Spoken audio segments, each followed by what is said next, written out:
Mensagem que salva. Mas abra a palavra de Deus em Isaías capítulo 42. Hoje pela manhã nós conversamos em Isaías 44.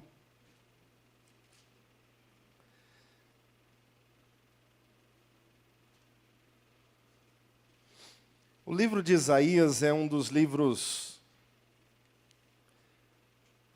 dos profetas que, quando nós vamos lendo e estudando, você se depara com algumas palavras que aparentemente, e aí eu retomo esta palavra, aparentemente, elas estão fixadas no tempo da escrita.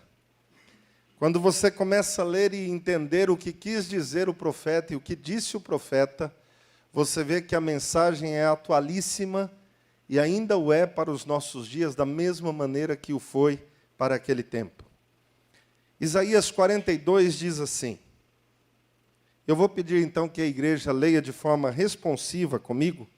Eu leio um versículo, os irmãos lerão em conjunto o versículo seguinte, até chegarmos no versículo 9, o qual leremos todos juntos. Eis aqui o meu servo, a quem sustenho, o meu escolhido, em quem a minha alma se compraz. Pus sobre ele o meu espírito, e ele promulgará o direito para os gentios.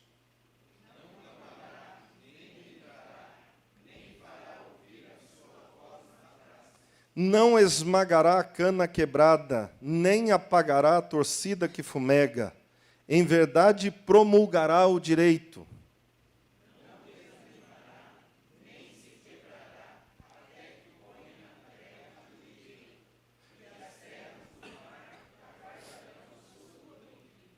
Assim diz Deus, o Senhor, que criou os céus e os estendeu, formou a terra e tudo quanto produz, que dá fôlego de vida ao povo que nela está, e o espírito aos que andam nela.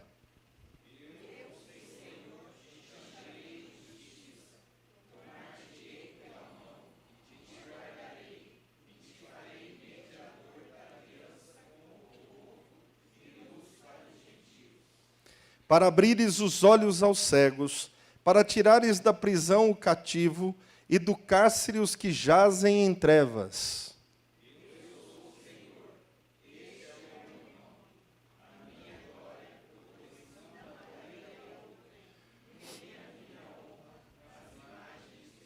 Juntos, eis que as primeiras predições já se cumpriram, e novas coisas eu vos anuncio, e antes que sucedam, eu vô-las farei ouvir. Amém. O profeta Isaías é um profeta que faz parte do conhecido grupo dos profetas maiores dentro da Bíblia.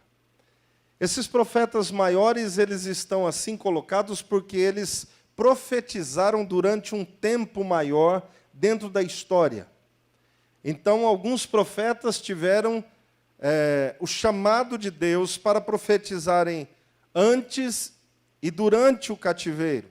Outros profetas, o chamado para profetizar apenas no momento do cativeiro. Outros transcenderam esse momento, foram além do cativeiro, pregando pós-cativeiro ainda. E é assim que nós entendemos, então, e está separado dentro da Bíblia, os profetas maiores. Dentre eles, Isaías é um, Jeremias, outro, Ezequiel, outro profeta maior, e Daniel, o último desses profetas. Depois segue uma sequência, aí na sua Bíblia, de profetas menores. Mas é interessante porque a mensagem não significa ser maior ou menor. A mensagem é a mesma verdade, é a mesma estrutura sendo pregada e é o mesmo chamado ao povo, a que este povo possa voltar os seus olhos para Deus. A que este povo possa retornar a sua vida à presença de Deus. Não é porque este povo não conhecia Deus. Não é para que eles possam conhecer, então, a Deus. Mas é para que retornem ao Senhor. Já nesse capítulo 42, nós vemos uma expressão de uma profecia que Deus concede a Isaías, chamando para que ele profetize a vinda do Filho de Deus. E é por isso que todo este trecho que acabamos de ler canta e fala e declara justamente a vinda de Cristo Jesus. Isso basicamente ou praticamente 700 anos antes que Cristo pisasse sobre a terra. E tudo que nós acabamos de ler, eu creio que você, por menos que você tenha experiência ou conhecimento da Bíblia, se você já o tem bastante, inicialmente você já identificou a pessoa de Cristo. Mas se você tem pouco conhecimento da Bíblia, mesmo assim você pode olhar para esse texto e ao ouvir a leitura, ao participar da leitura, você pode detectar pelo menos algum traço da pessoa de Jesus neste texto. E eu quero convidar você justamente a que entendamos o porquê Isaías prega, anuncia, profetiza a vinda do Cristo, a vinda daquele que fora prometido muito tempo atrás, mas que se cumpriria na vida do povo de Israel em determinado momento. Ninguém sabia em que determinado momento da história Jesus viria. Mas as pessoas conheceriam Jesus por alguns feitos, por algumas práticas. Uma delas, e a que mais salta aos olhos e nos faz lembrança rapidamente, é que Jesus abriria a boca e falaria em parábolas. Ele anunciaria o reino de Deus falando através de parábolas. Jesus estaria no meio do seu povo para curar este povo, para tratar deste povo, para transformar e dar a este povo vitória. E é muito importante, queridos, quando nós falamos isso, que nós comecemos a entender que Jesus não veio para ser conhecido com glamour, nem com festas e adereços para que as pessoas pudessem dizer, este é o Filho de Deus. Se você, ao ler, observou, ele diz assim no versículo 2, olha aí na sua Bíblia, não clamará, nem gritará, Isaías 42, 2, olha lá, vamos ler juntos então? Não clamará, nem gritará, nem fará ouvir a sua voz nas praças, ou na praça. Não é no centro da cidade que Jesus estará.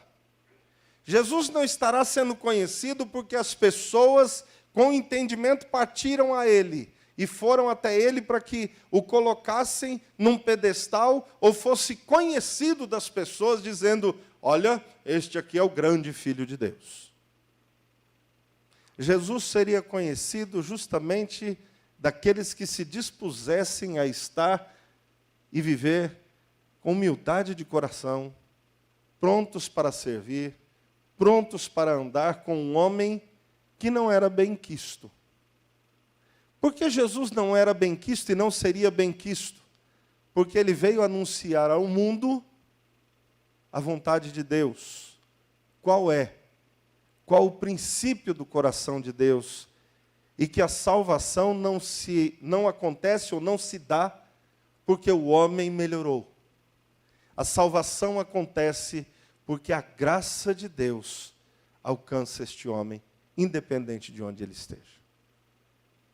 E é muito importante nós olharmos para esse fator e para este fato. Porque quando Jesus vem ao mundo, as pessoas esperam um libertador terreno. Alguém que consiga ou possa fazer frente ao reino ou a estrutura toda romana que está colocada, fazendo assim a libertação terrena de Israel, e Israel pudesse agora dizer aos romanos, vencemos vocês.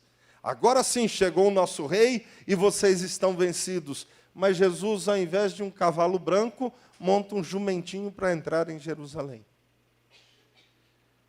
Jesus, ao invés de fazer frente ao Império Romano, quando lhe falam sobre os tributos que têm que ser pagos a Roma, ao invés dele dizer assim, eu sou Deus sobre Roma e sobre todos, ele diz assim, é preciso dar a César o que é de César, e a Deus o que é de Deus. E isso, queridos, confunde a expectativa dos homens que ali estavam. Porque aqueles que esperavam um grande libertador encontraram um homem vindo da parte de Deus, que estava disposto a entregar a sua vida para que o evangelho do reino fosse pregado. As boas novas chegassem ao povo que aqui está. E muitas vezes esse é o sentimento nosso. Por que é que Deus já não acaba com tudo? Por que é que Deus não extermina todas as coisas, define logo quem é dele, já leva para a glória dos céus, aleluia, eu estou nessa, e o resto toca no fogo, acabou. Está tudo resolvido. Parece que Deus não consegue pensar isso. Onde está Deus? Que ao invés de resolver estas coisas, parece que dá mais tempo ainda para que o homem se perverta muito mais e piore a situação. A aparência é que nós estamos perguntando tal qual os gentios: onde está Deus? Onde está Deus que diante de tantos acontecimentos e tanta prevaricação e tanto malefício na humanidade, parece que não age? Você não tem a mesma impressão que parece que Deus disse assim: não vou fazer, não vou agir? E as pessoas ficam quase que procurando. A procura é tão grande, irmãos. Para vocês terem ideia, nessa semana, só nessa semana, eu ouvi uns 15 sonhos. Pastor, eu tive um sonho, nesse sonho Deus me revelou. Quase todos os sonhos têm a ver com o momento político. Uns 15. Quando a pessoa ia chegando perto de mim e já me olhava assim com aquele olho de: pastor, lá vem mais um sonho. E foi verdade, queridos.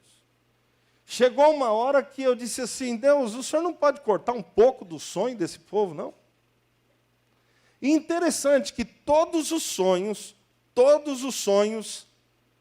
eles são vencedores. Teve um sonho que a pessoa me contou, e ela disse assim: pastor, eu tive um sonho assim tremendo. Olha, nesse sonho, eu via as pessoas andando seminuas, paupérrimas, um sofrimento tipo da Venezuela, pastor. Eu falei: conta. E aí, pastor, de repente eu me pus de joelho e comecei a orar. E pastor, veio um bicho muito grande, Satanás. E veio sobre as pessoas. Ele tinha a aparência daquele cara grandão dos Vingadores. Irmãos, quase tudo que a pessoa descreveu, ela consegue achar no tempo presente em alguma coisa que ela assiste. E ela disse assim: Deus me revelou. A conversa que eu tive com essa pessoa foi a seguinte: eu não vou duvidar de você expressando a você, mas eu já quero te dizer que eu duvido no meu coração. Mas eu não vou brigar com você aqui, o direito do sonho é seu. Só quero te alertar uma coisa: sonho que Deus dá, ele se cumpre. Ele assim será. Então pensa no sonho que você está tendo. Porque você pode estar confundindo fala de Deus com anseio seu. Anseio de libertação. E não pense que eu não creio em profecia, que eu não creio na ação de Deus. Eu creio. Mas as pessoas estão achando que porque elas sentem, Deus faz. E não é verdade. Muitas vezes nós sentimos as coisas e Deus não realiza. Muitas vezes nós queremos coisas e Deus não dá. Mas nesse texto, Deus usou o profeta para falar duas coisas que precisamos guardar na nossa vida. Guardar dentro da nossa alma, queridos.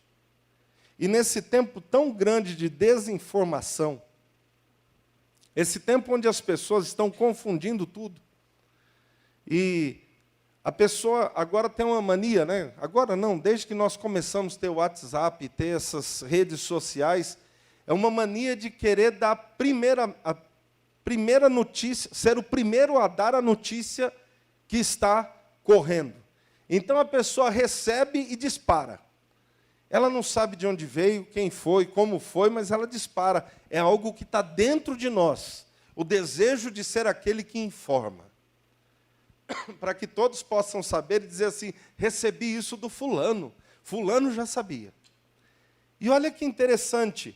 O texto diz o que Jesus não fará. Nós estamos acostumados com a Bíblia dizendo o que Jesus fará. Mas nesse texto, ele diz que Ele é aquele que criou os céus e a terra, Ele fez todas as coisas, Ele é Senhor sobre tudo, nele está do Espírito de Deus, eu estou falando aí do versículo 1. O versículo 4, versículo 6, desculpe, que Ele é o Senhor, que Ele não anda com a injustiça, que Ele guarda o seu povo, mas eu gostaria que você olhasse agora, em especial o versículo 3. E tem duas frases deste versículo que eu gostaria que você guardasse. Vamos ler juntos? Não esmagará a cana quebrada, nem apagará a torcida que fumega. Isso, em verdade promulgará o direito. Muito bem. No seminário a gente tinha uma mania, o pessoal tinha uma mania, acho que o Ivan lembra, de dizer que Deus não vai apagar a torcida que fumega, a torcida do Corinthians, a torcida disso, a torcida daquilo. E com essa brincadeira, o texto fica gravado. Mas Deus não estava usando o profeta Isaías para falar de torcida de time algum. Eu gostaria de falar com você sobre essas duas frases que estão no texto. Em primeiro lugar, Jesus não esmaga a cana quebrada. Quem é essa cana quebrada, queridos? Eu e você. Jesus não veio pôr o pé no pescoço de ninguém. Jesus não veio dizer, olha, você está ruim, eu vou piorar a situação para você, porque vou fazer pesar sobre você aquilo que você é. De maneira alguma. Nós fomos tratados não segundo os nossos pecados, mas segundo a misericórdia e a graça de Deus em Cristo Jesus. Nós somos cuidados e zelados por Deus, não como um carvalho robusto, como pessoas que estão plenas de vigor, mas como pessoas que nada têm a oferecer, as quais Cristo amou, se entregou por elas e disse, vim resgatar você. Vim chamar você para ter família.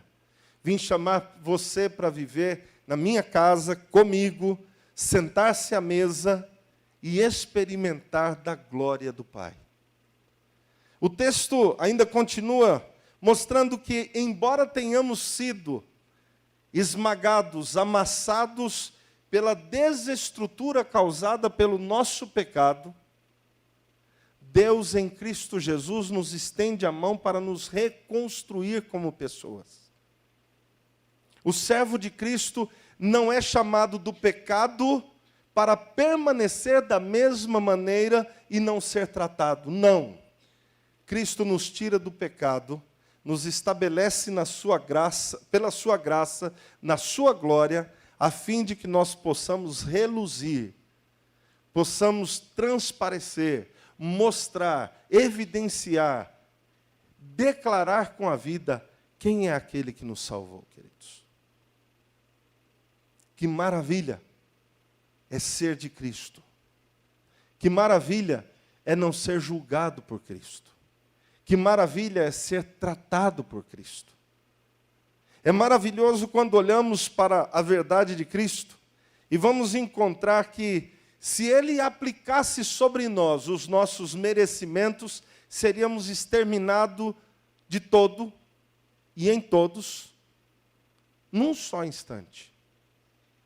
Mas Cristo olhou para nós com a misericórdia que é própria de Deus e disse: eu vim aqui para te amar e para te salvar. É incompreensível este amor de Deus, queridos. É incompreensível.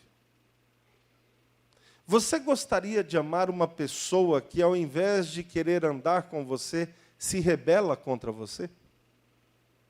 Você gostaria de amar uma pessoa que, ao invés de dizer palavras de amor a você, de tributar honra a você, vive pedindo o tempo todo? Preciso disso, preciso daquilo, preciso mais esse, mais aquilo, mais esse outro. Não demora não, viu? Me dá logo, que eu estou precisando. Você gostaria de ter relacionamento com alguém assim? Mas tantas e tantas vezes esse é o nosso comportamento com aquele que nos amou. Ao invés de nos dedicarmos, de nos entregarmos, de sermos maleáveis nas mãos de Deus, somos turrões. Somos exigentes com Ele. Conosco, aí a gente abranda. Não, Senhor, o Senhor sabe que é muito difícil. Mas Jesus não nos tratou segundo o que nós merecemos. Jesus nos tratou segundo a sua graça e misericórdia. Para poder nos dizer o seguinte: eu estou olhando para você e não vejo nada em você que possa me levar a te amar. Mas olho para você com um olhar de misericórdia dos céus. E por causa disso, independente do que você possa transparecer a mim, eu amo você. Cristo não nos disse isso. Não só nos disse isso. Cristo provou isso. Muitas vezes nós olhamos e dizemos assim: Cristo realmente me amou, porque Ele morreu na cruz. Eu quero te dizer, querido, não menosprezando a morte de cruz, a morte de Jesus na cruz, não menosprezando o ato dele ressurgir, mas eu quero te dizer, Cristo nos amou desde o primeiro momento onde Ele, decidindo obedecer o Pai, abriu mão da sua glória e decidiu assumir a nossa forma. Decidiu ser homem. Decidiu sofrer, abrindo mão de tudo que tinha e assumindo essa forma decaída, essa forma sem estrutura. Mas só assim poderia existir salvação para nós. E Ele disse: eu faço. Jesus não esmaga a cana quebrada. A segunda figura que aí está é que Jesus também não apaga a torcida, como diz o texto, não apaga a torcida que fumega. A torcida que fumega, se você conhece um pavio, imagina um pavio já queimando, e ele tem que ser justamente torcido. Se você no sítio já mexeu por fogo usando palha, você não pega a palha do jeito que ela vem esticada, você torce a palha, porque assim o fogo se concentra e você tem mais tempo de fogo naquela palha que você torceu. E é interessante que a Bíblia nos apresenta que Jesus não nos joga fora, mesmo que estejamos nesse fundo, no final desse pavio. Não temos mais o que oferecer. Mas Jesus diz: é desse e com esse que eu começo, é a este que eu vim salvar. Pavio novo, talvez alguém se anime a colecionar, não é? Mas eu nunca vi ninguém colecionando fósforo usado. Você já viu? Já risquei, usei, queimou um tanto, ficou um tantinho assim, eu coleciono, porque é lindo. Você coleciona para quê? Nem para fazer fogo dá. Não serve mais. Esse éramos nós.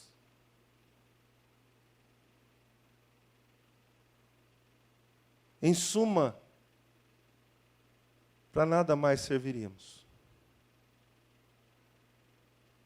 E talvez você diga assim, nossa, achei que eu era melhor, pastor. Vim hoje para ouvir que eu estou uma pessoa cada dia melhor. E eu quero te dizer, aleluia. Você não está melhor em você mesmo e nem eu. Mas Cristo em nós nos fez muito mais valiosos do que qualquer fósforo novo, qualquer pavio novo, porque Ele também não nos jogou fora, mesmo que estivéssemos usado a ponto de nada mais decorrer da nossa vida que fosse bom. E eu vou dizer aos irmãos aqui, talvez você se assuste com essa frase, mas essa frase também é bíblica.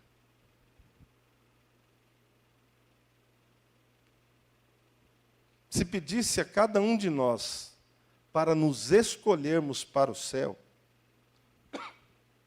com certeza nós diríamos, não, tem gente melhor para ir para lá.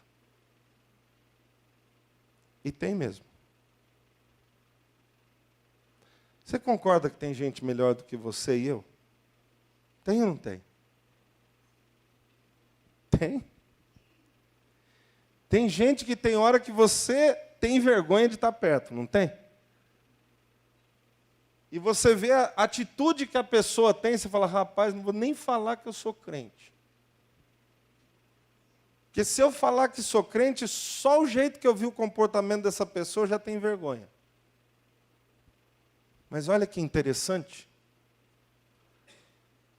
Só serão salvos se passarem em Cristo Jesus.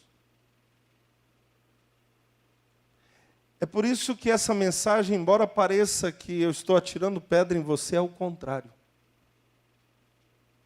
Isso mostra o quanto Cristo me amou e te amou. Pessoas que não tinham nada a oferecer e não poderiam dar nada mais. Mas Cristo olhou para nós e disse assim, de você eu vou fazer um vaso de bênção. Através da sua vida, eu vou fazer um vaso de glória. De você que todos dizem, não dá nada, eu vou levantar pessoa para que seja uma bênção nas minhas mãos. Não é o nosso nascimento, não é o nosso temperamento, não é a nossa estrutura, não é o nosso sobrenome que faz alguma coisa. Mas o que mudou tudo foi Cristo em nós, e é Cristo em nós. É por isso que a Bíblia diz assim, Ele promulgará o direito. Ele falará qual é esta verdade. Irmãos, nós estamos vivendo um tempo, sim, um momento de instabilidade na alma, de muitos. Onde as pessoas dizem, Deus se esqueceu, e eu quero te dizer, por nenhum milésimo de segundo, Deus se esqueceu do que Ele prometeu. Em nenhuma fração de segundos, Deus se esqueceu. Se não estamos vendo o que Deus está fazendo, é porque nossos olhos é que mudaram o foco. Deixamos de olhar para o que Deus faz. Estamos olhando para o que nos acontece e o que está ao nosso redor. Voltemos os nossos olhos, queridos, para Deus. Aquele que não nos joga fora.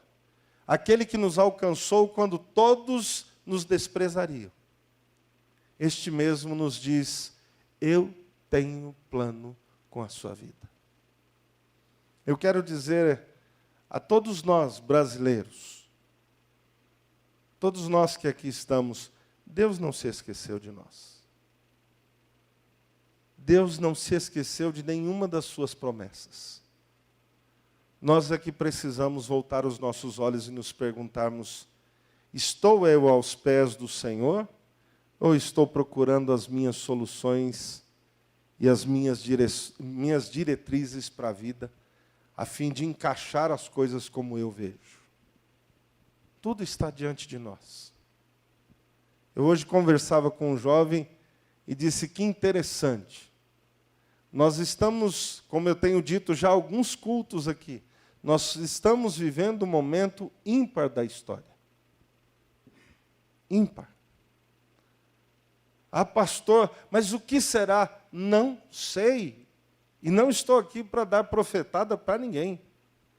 Estou te dizendo que você está no momento ímpar da história, onde nós estamos aqui vivenciando e fazendo a história, e somos responsáveis por ela. Por isso, mais do que nunca, buscar o Senhor, para entendermos o que devemos ou não fazer, é a nossa função como cristão. O mundo não será cobrado e nem necessitará por eles mesmos conhecerem a Cristo. Eu e você somos sal da terra e luz do mundo. Para que o mundo tenha sede, é preciso que o sal faça diferença, tenha efeito. Somos nós que também, vivendo a mensagem de Cristo, provocamos essa sede ao mundo. Nós temos a direção, nós somos a luz que ilumina, porque a luz de Cristo está em nós. Nós direcionamos para onde esse povo tem que ir. E o lugar para estar é aos pés do nosso Senhor e Salvador, Jesus Cristo. Ele cura as nações, Ele sara os povos, Ele cura o homem, Ele transforma o ser humano. Que Deus nos abençoe, queridos. Que Deus te fortaleça. Não feche os seus olhos para situações vivendo a experiência do avestruz. Não feche os seus olhos. O cristão abre os olhos. Não olhe para qualquer direção, olhe para Cristo. Olhe para a providência de Deus. E espere nele e dele o melhor que ele tem para a sua vida, porque essa é a promessa dele a todos nós.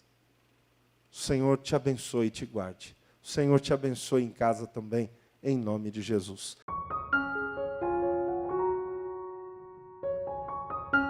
Mensagem que salva.